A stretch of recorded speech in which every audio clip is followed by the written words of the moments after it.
Blog Talk Radio.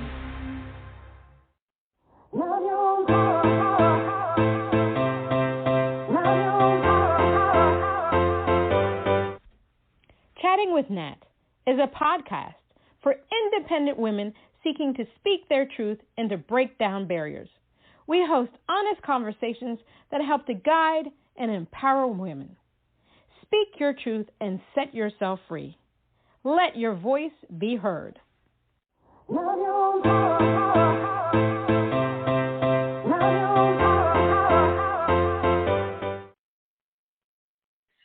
everyone, it's Natalie Jean, it's Natalie Jean. Yes, it's Chatting with Nat. And today we have the incredible indie lyricist and songwriter, Michael Peloso.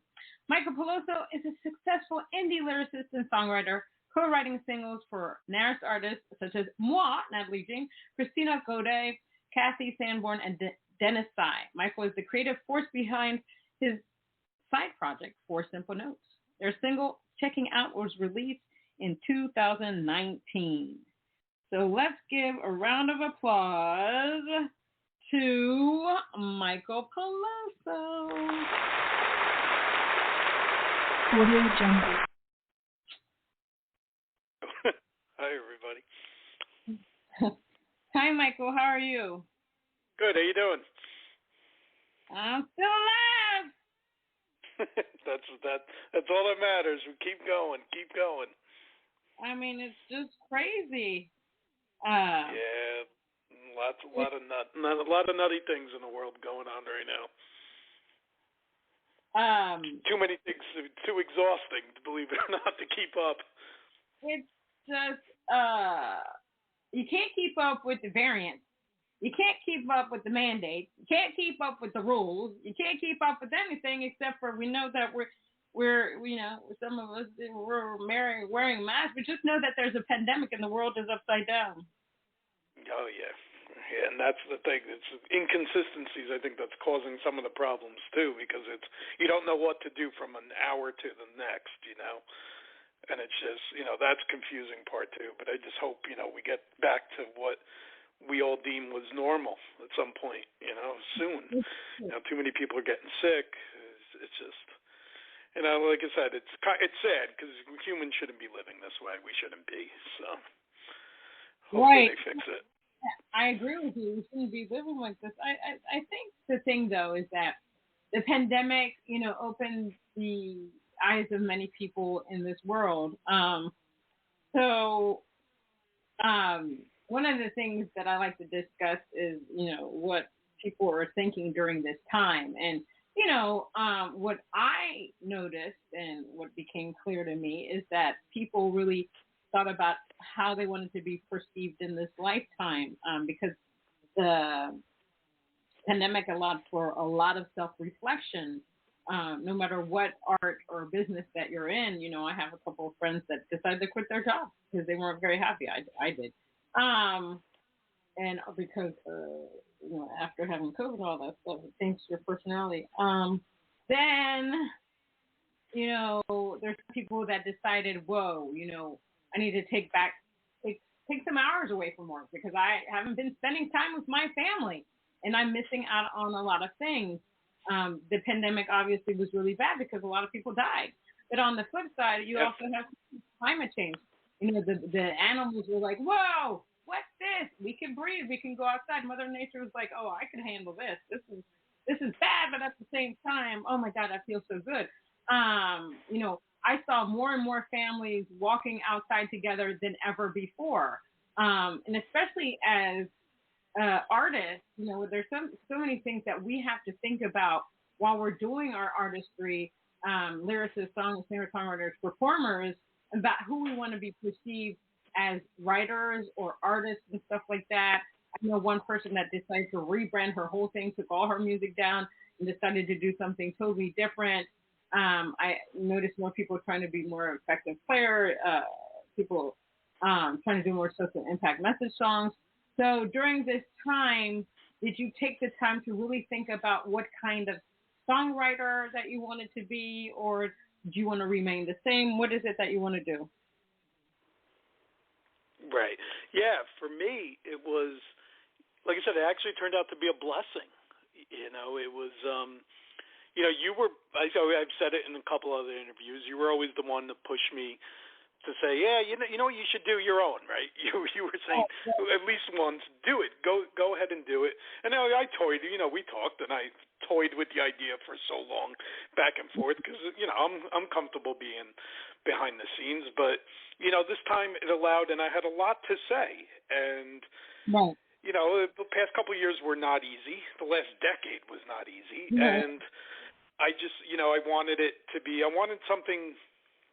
If I was going to do it, I wanted it to be the message being clear that people can relate to things that we went through and things that I went through, and everybody's situation's different. It's I don't demean what someone's going through, because that's your problem.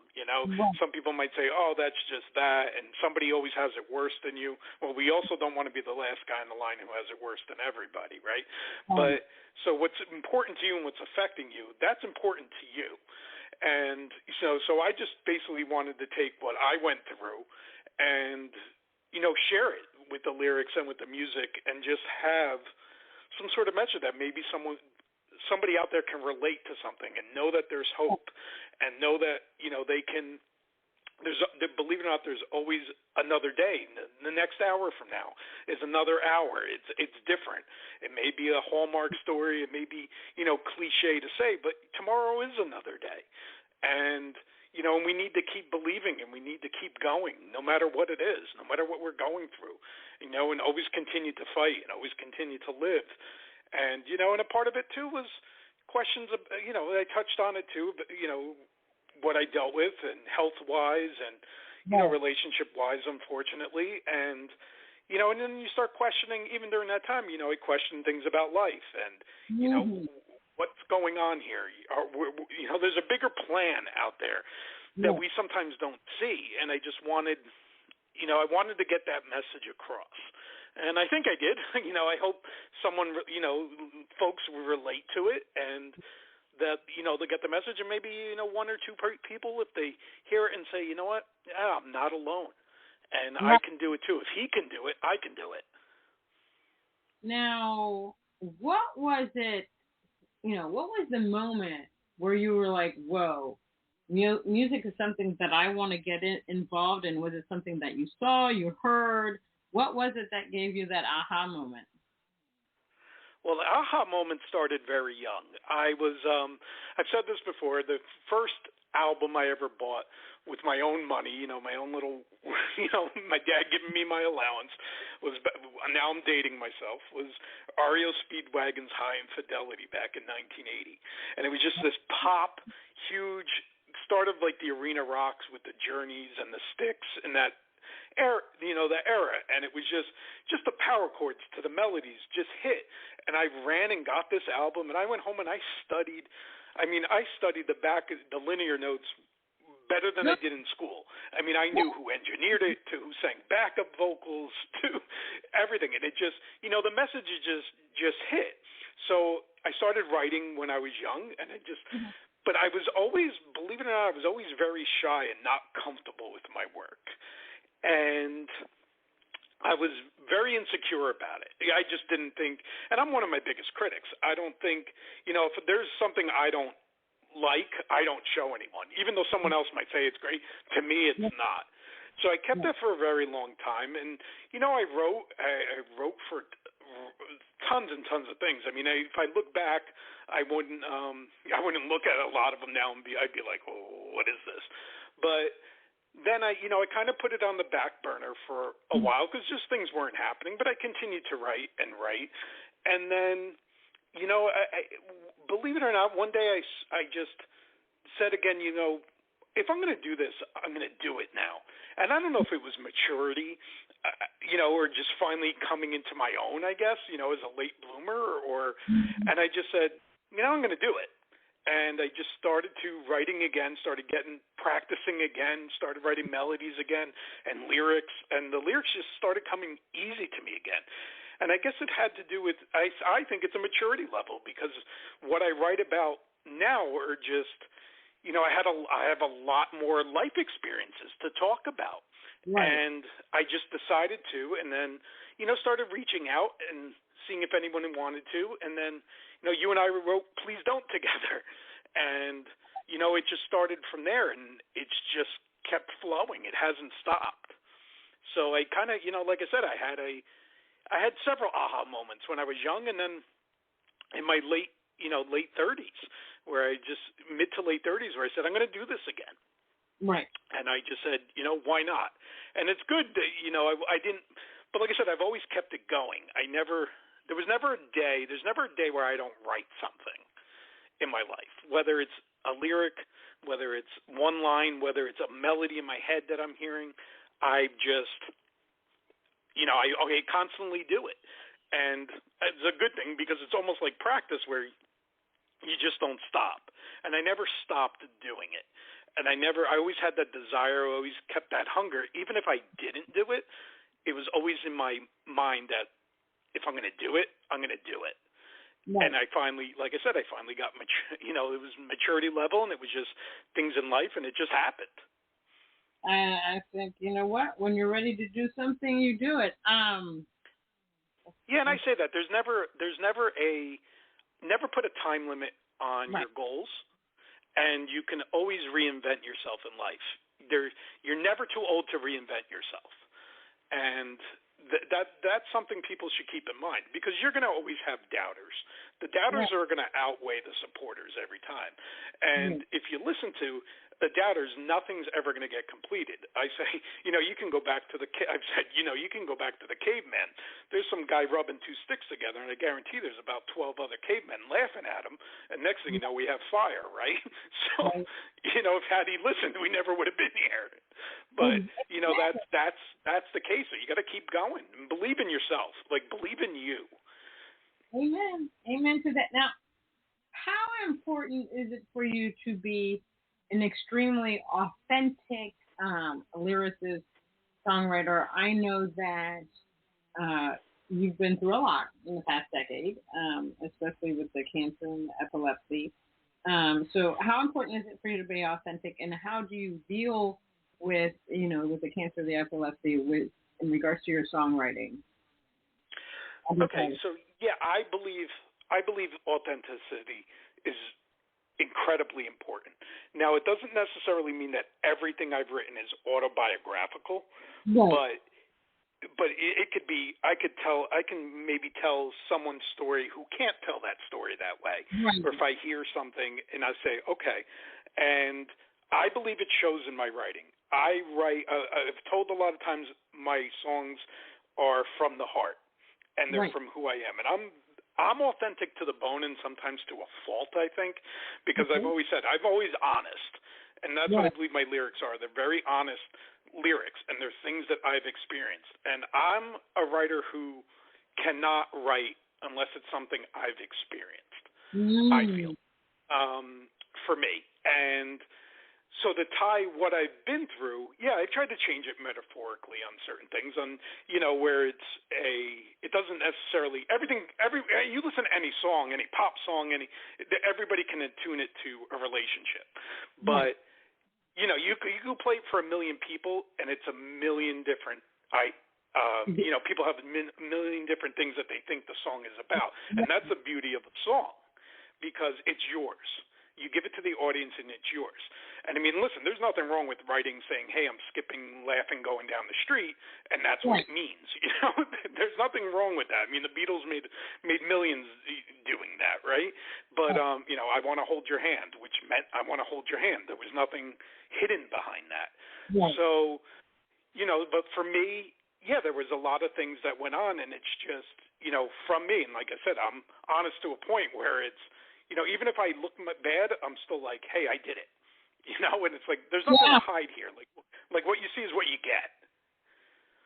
So for me, like I said, it's very authentic what I write about. I write about my experiences, and I hope that, it translates to someone else and transcends and says, hey, I'm going through that too, or I'm going through something similar. And, I'm not alone. Amen to that. So we're going to play the first song here, Night Run. Tell us what that's about. Okay. Coming from me, this is actually about chasing a dream. whatever that dream is. It's, going out there. I want to get out there. I want to put myself out there. I want to, hey, here I am, world. I'm here. And I'm going out and I'm chasing it. And whatever that dream is, and that's what this is about. And it's a track that's completely different than the rest of the album. And it had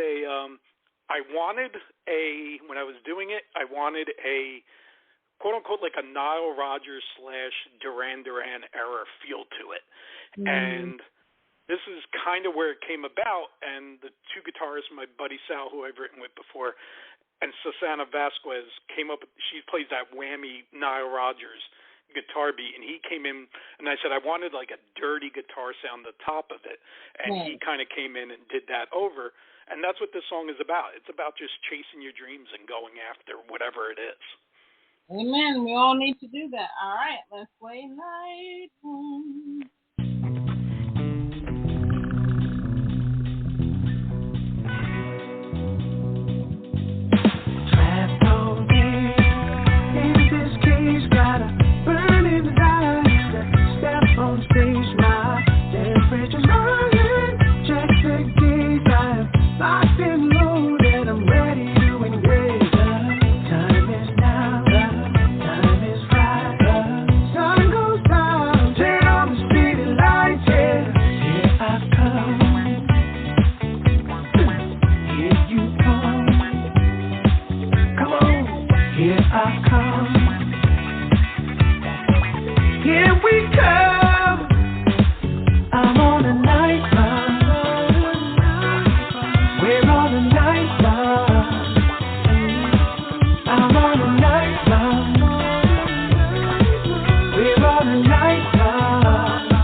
Very groovy, very groovy. Yeah, it's got a nice groove to it. Yeah. It's got a nice mix there, and it's like I said, it's one of the different songs I've done. So I'm very proud of it. I think it's a rocking track. Yeah, it is a rocking track. What is your writing process like? Like for me, I will take I still write on paper, and the screen also. I will just throw a bunch of words that normally I have a theme. I have an idea of what I'd like to write about, but then it's just going about writing the song. I'll throw a bunch of words on the screen or the paper, and I like to start out with the chorus and work around that. Sometimes that doesn't work either. But just to sidestep a little bit, at the JMAs, I did their songwriter session. It was really interesting. Country music is a stickler for rhyming. It was really interesting. And they were like, you can't use this word again. You can't use that word again. And then it was fascinating to me because, I like to do what I want to do with my songs.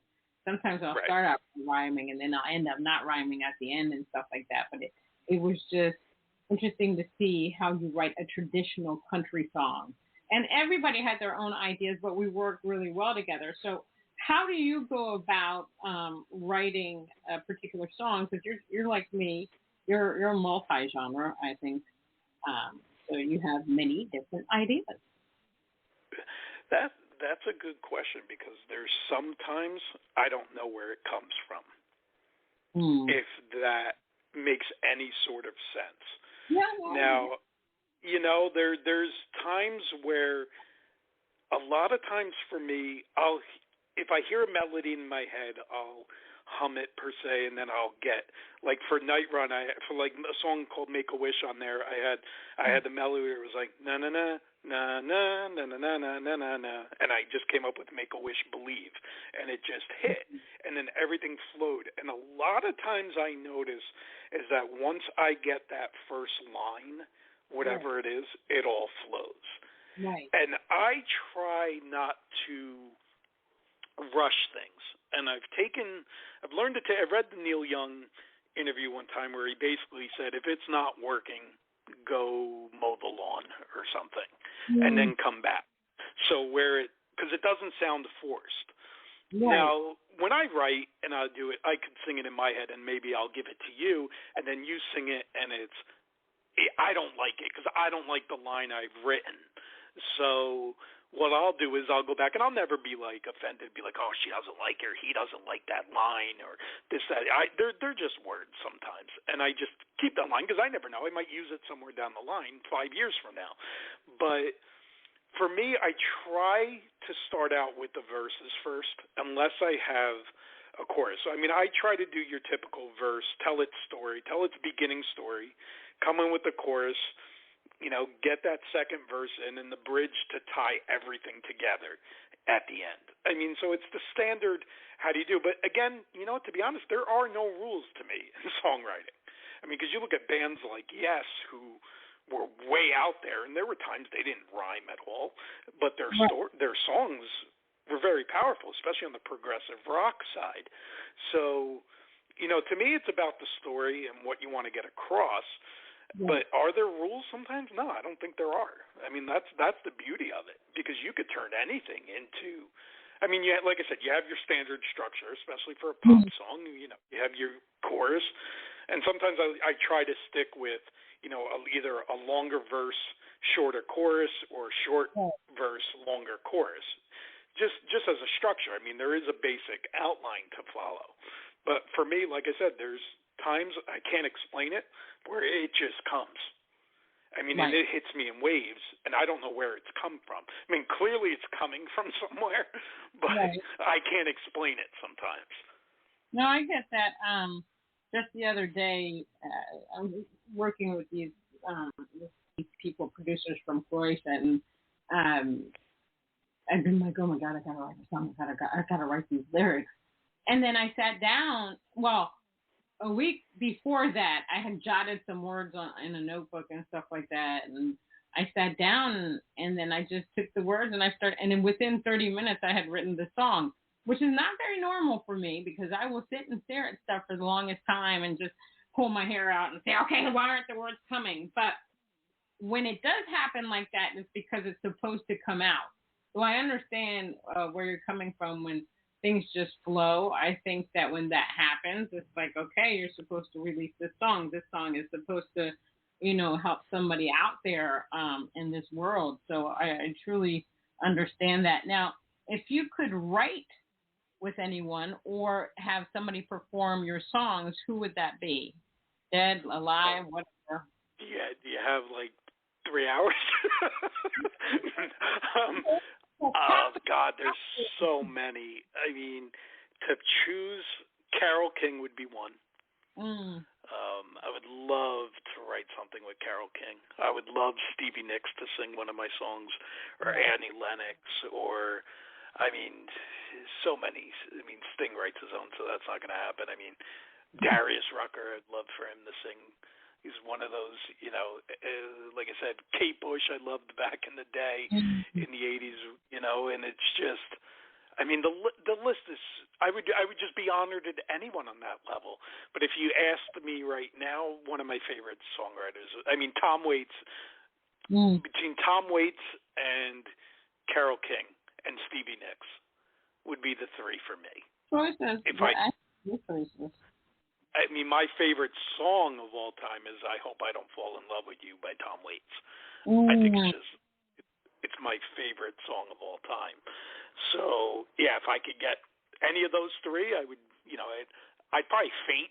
You know, you'd have to, like, wake me up. You know, but definitely, without a doubt. I mean, you know, or Lionel Richie, even Lionel Richie. Because he wrote so many songs that were just, I mean, they're ballads to whatever. I mean, they're just amazingly crafted songs. Like I said, the list is a lot longer than the list of who I wouldn't want to work with, you know? Right. But, yeah, I mean, you have some really good choices.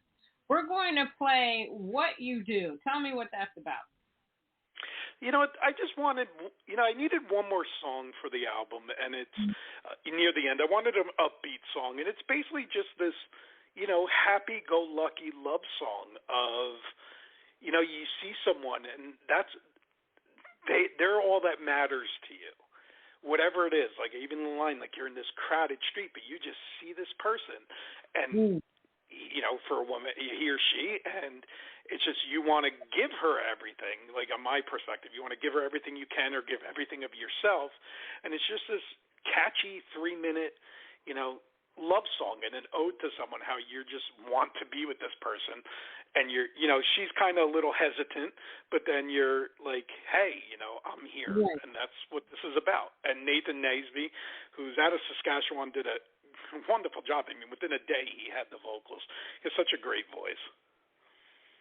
All righty, let's play it.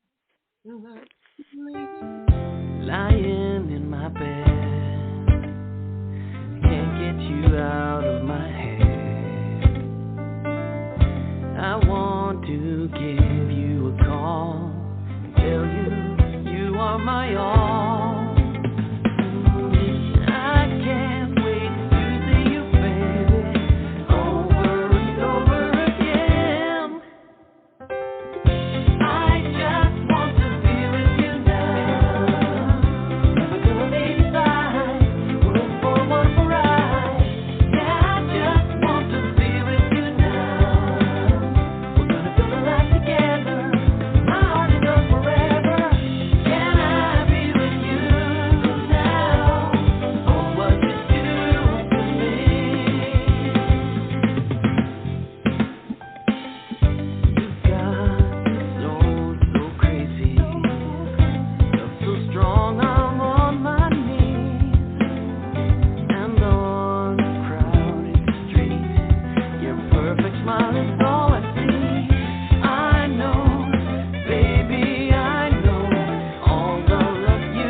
like the way that one ended. Yeah, I wanted, you don't hear too many saxophones anymore, so I wanted to get one in. That's Douglas Lear on sax, and he tremendous player, and it just, came through. And yeah, I wanted a sax. I wanted a little ode to a little older but still modern, type feel. And it's a feel good song, and I hope when someone listens to it, they feel good about a relationship or someone they're with, and they're who they want to be with. Right. Now, what do you think about? Now, this is a loaded question. The state of music. The music industry, I think, has become a lot harder, and at the same time, it's a lot easy, because back in the day, you couldn't just say, "Okay, I'm going to record a song," and it'll be uploaded to so many platforms. There were so many hoops that you had to jump through just to be seen and heard.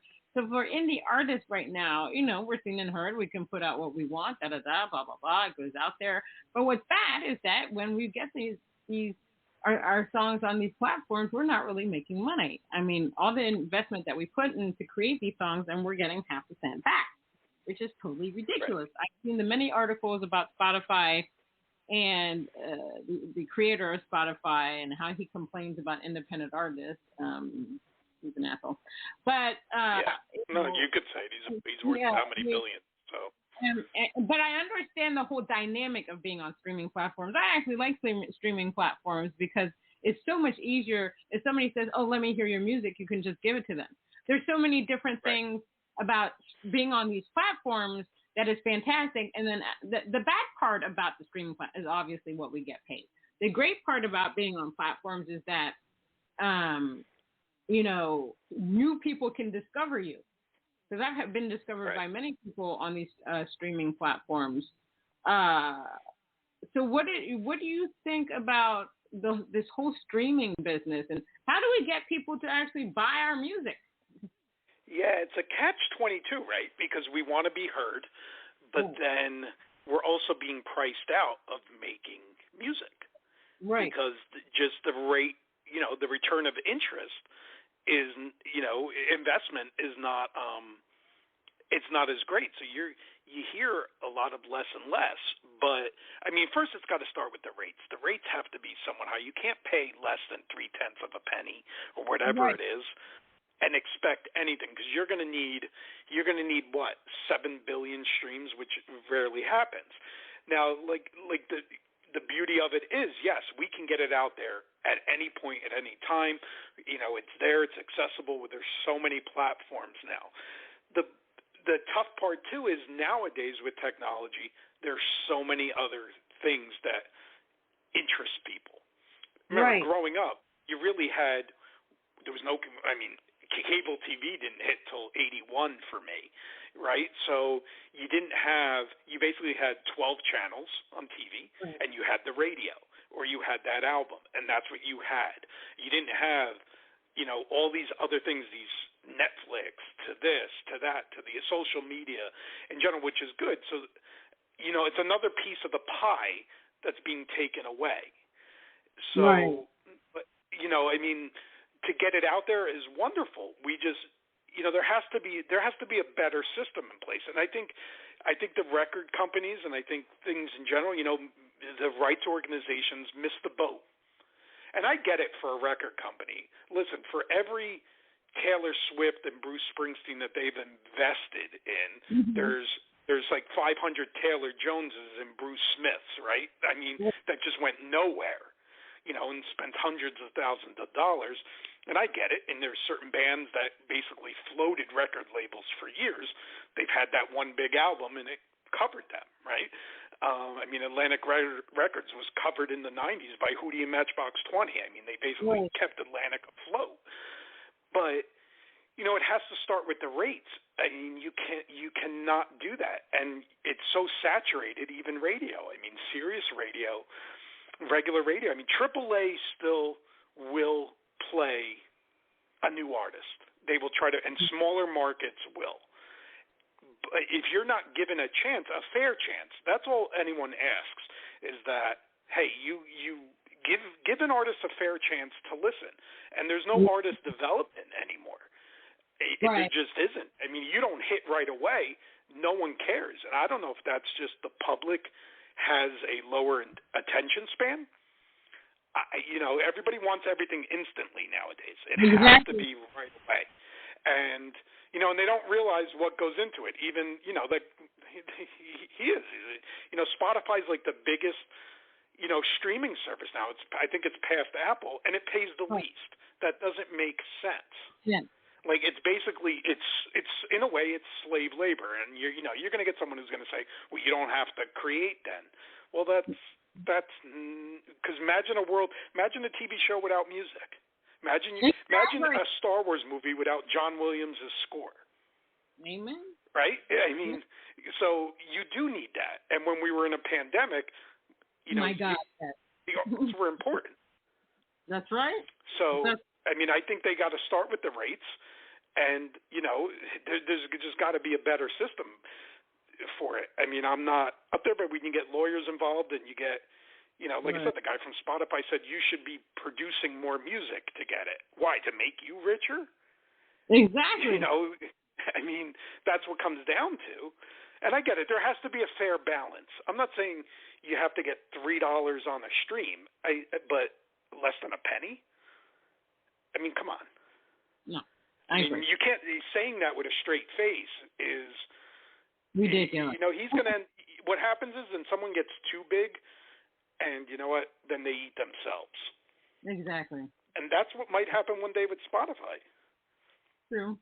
I agree with you. And I also think that back in the older days, when you had a CD or you had a physical CD or an album, it was a work of art. Right, you looked for that album cover, and you saw the artwork, and you saw these things.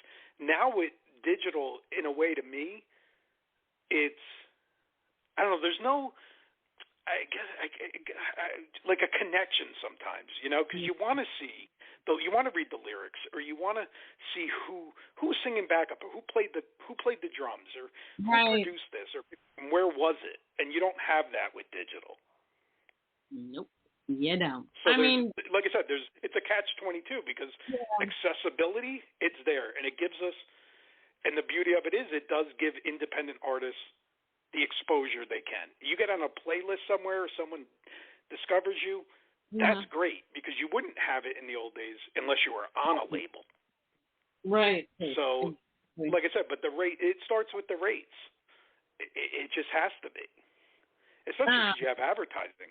So yeah, and Spotify right now they're trying to, and Apple Music and a lot of the platforms are trying to make sure that people actually know who the people are on the other side of the music, like the producers, the songwriters, everybody that worked on it, because now you can look at the credits on there. But still, they need to. No, I agree with you. They still need to work on this. And pay us more. Yeah, they have to support indie artists, because the indie artists, believe it, there's so much great music out there that that people will never hear. Exactly. And it's sad, because you turn on Sirius Radio, and I've said this. I'm just saying Bruce Springsteen. If Bruce Springsteen has his own channel, there's no reason that he should be played on Pop Rock's channel. Right. He has his own station. Pearl Jam has their own station. So give it, and I wish there was like an indie channel on Sirius Radio, like a legitimate indie channel, not a payola channel, like a legitimate, hey, we're going to play it. And that's why the closest thing we have to it is AAA radio. Right. Still. So we're going to play Rear View. Tell me what that's about. Okay, Rear View is just in general about going through, not necessarily tragedy, but going through certain life events that are very hard, and in that moment, you don't think that you're going to be able to, because you can't see it when you're in it. Right. And you don't think, how in God's name am I going to get out of this? Like, how am I going to beat this? Or how are things going to get any better? Am I going to get better?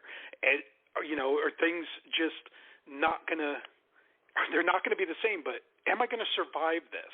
And then you look at it after a year, or you look after it after a couple of years, and I came out of this, and I surprised myself. And there's no way of looking back anymore. That's gone for me. I went through it. I say each day is a page in a chapter of your life, and each year is a full chapter. Right. And those chapters are closed now. I've read it. I've been there. And now I'm focused on what's ahead of me and what I am in the moment. And you surprise yourself when you go through adversity. You realize how strong you are and that you can do it. And that's what this song is about hope, that you will, whatever it is you're dealing with, that you're going to make it to the other side. All and right. Sung beautifully by you, by the way.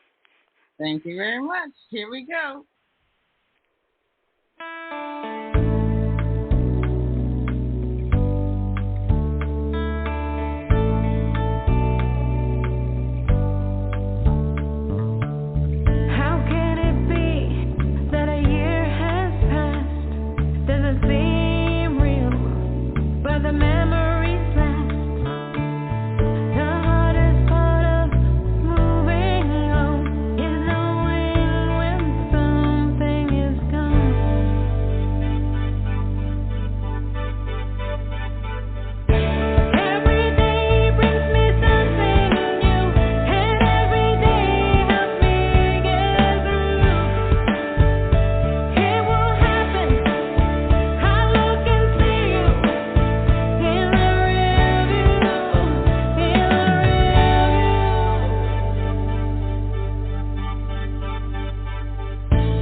I feel like I'm applauding for myself and you.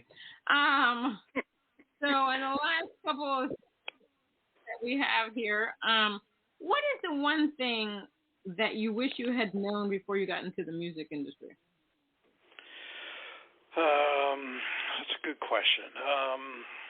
Probably more the business side of it. Learning right away would probably be, it's just the business end, and that there's a lot that goes on, that you need to be kind of a business person, right? In a way. And listen, I grew up in Newark, New Jersey, so I'm by fault with street smarts, I'm cautious about things, and I don't trust very easily all the time, but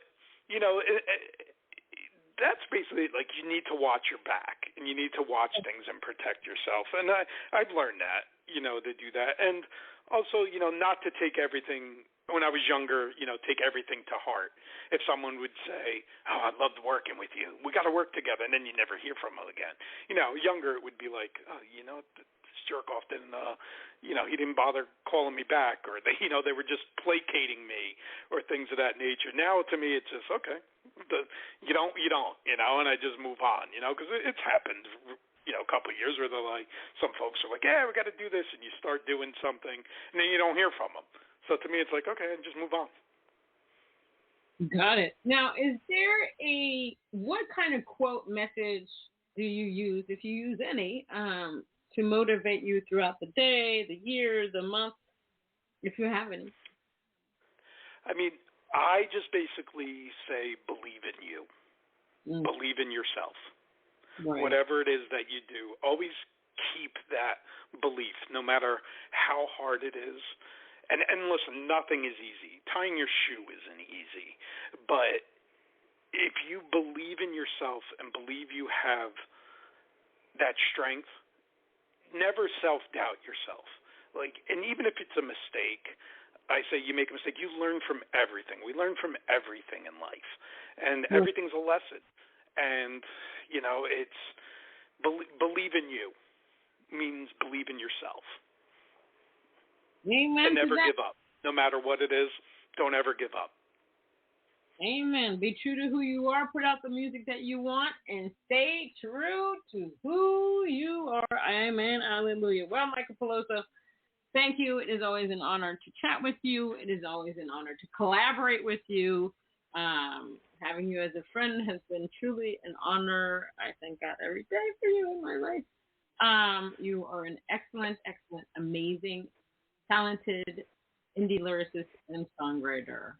And everybody should be working with Michael Peloso. Everybody should be working with Michael Peloso. I said it again. Everybody should be working with Michael Peloso. If you want to work with him, you got to hit him up. Hit him up. His website is MikePelosomusic.com. Find him. Or just Google Michael Peloso. You'll find him. He's on Instagram, Twitter, Facebook, everywhere. But just hit him up because you're going to have some great lyrics and melodies and everything that you want. Thank you so much, Michael, for being on Chatting with Nat. Thanks, Nat. I appreciate it. Love you, my friend. Love you. Until next time, everybody, that was indie lyricist and songwriter Michael Peloso. He's amazing. He's just talented. He's just a good guy. So definitely go check him out. Until next time on Chatting with Nat.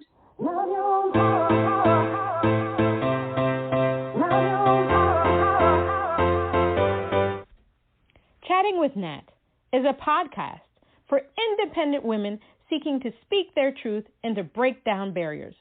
We host honest conversations that help to guide and empower women. Speak your truth and set yourself free. Let your voice be heard.